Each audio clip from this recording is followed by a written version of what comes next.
Le lion amoureux.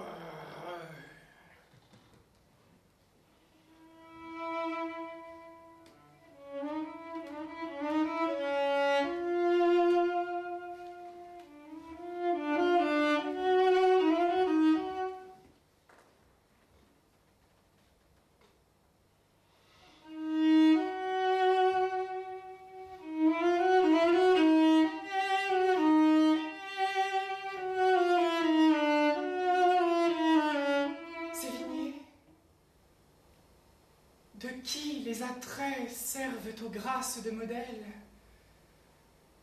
et qui n'acquitte toute belle à votre indifférence près? Pourriez-vous être favorable aux jeux innocents d'une fable, et voir, sans vous épouvanter, un lion qu'amour sut dompter?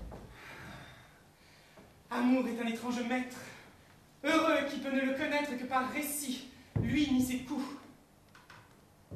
Quand on en parle devant vous, si la vérité vous offense, au moins la fable se peut souffrir.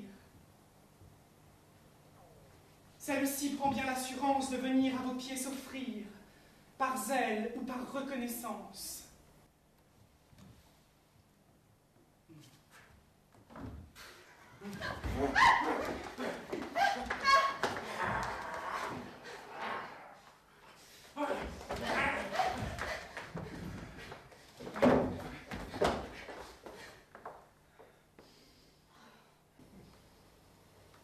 Du temps que les bêtes parlaient, les lions, entre autres, voulaient être admis en notre alliance. Pourquoi non? Puisque leur vengeance valait la nôtre en ce temps-là, ayant courage, intelligence et belle hure outre cela.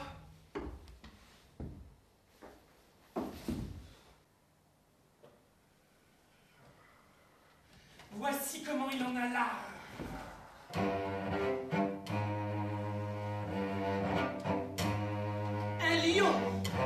De haut parentage, en passant par un certain pré, rencontra bergère à son gré. Il la demande en mariage.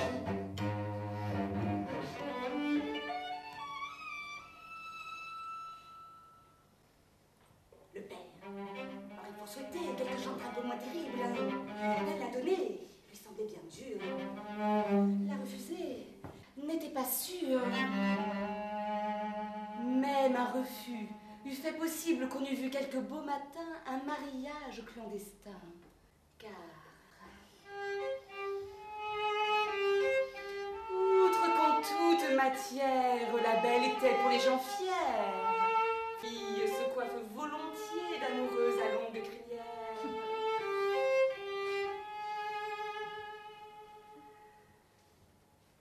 Le père, donc, ouvertement n'osant renvoyer notre amant, lui dit: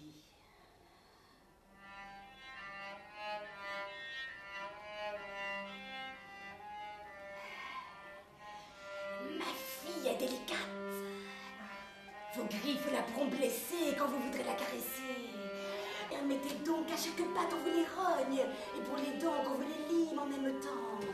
Vos baisers en seront moins rudes et pour vous plus délicieux, car ma fille y répondra mieux, étant sans ses inquiétudes.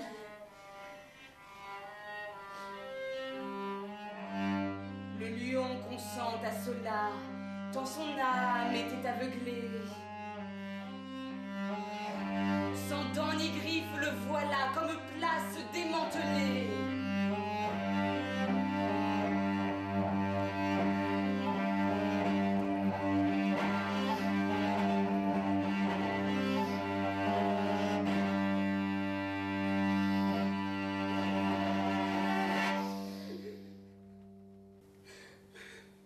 On lâcha sur lui quelques chiens. Il fit fort peu de résistance.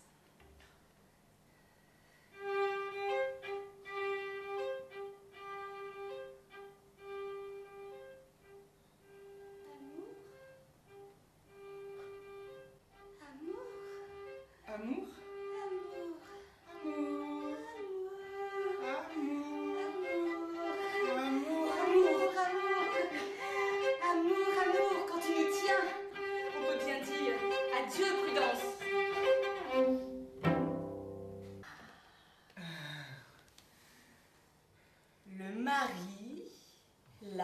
dame et le voleur.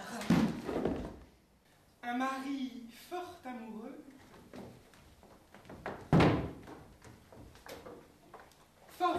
de sa femme, bien qu'il fût jouissant, se croyait malheureux.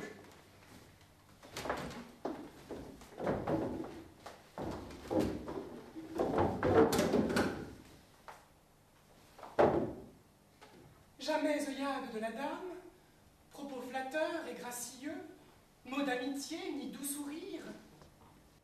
Déifiant le pauvre sire, n'avait fait soupçonner qu'il fût vraiment chéri.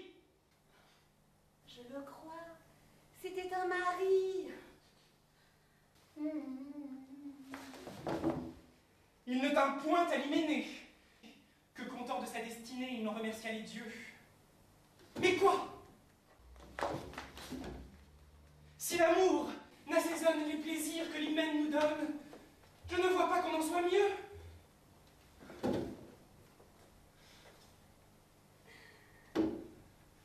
Notre épouse étant donc de la sorte bâtie, et n'ayant caressé son mari de sa vie, il en faisait sa plainte une nuit.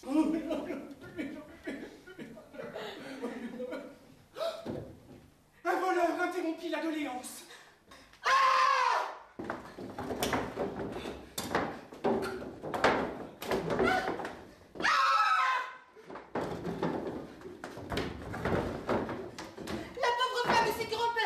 Chercha quelque assurance entre les bras de son époux.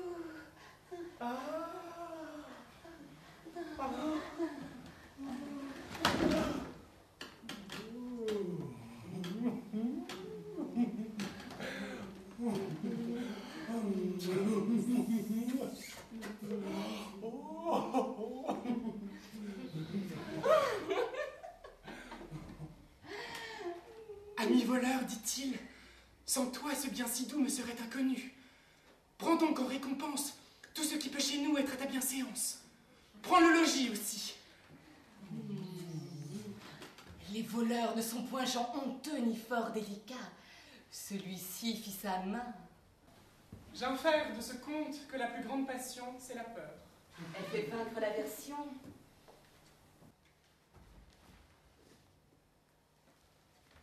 J'en ai pour preuve cet amant qui brûla sa maison pour embrasser sa dame, l'emportant à travers la flamme. J'aime assez cet emportement.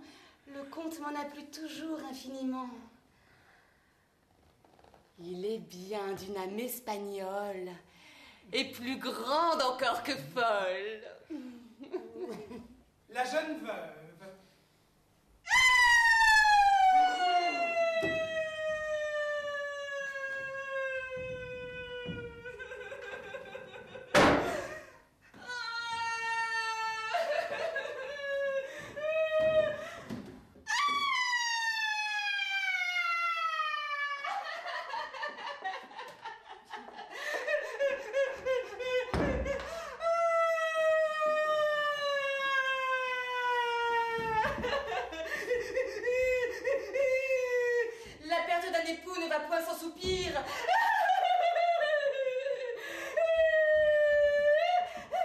On fait beaucoup de bruit et puis on se console.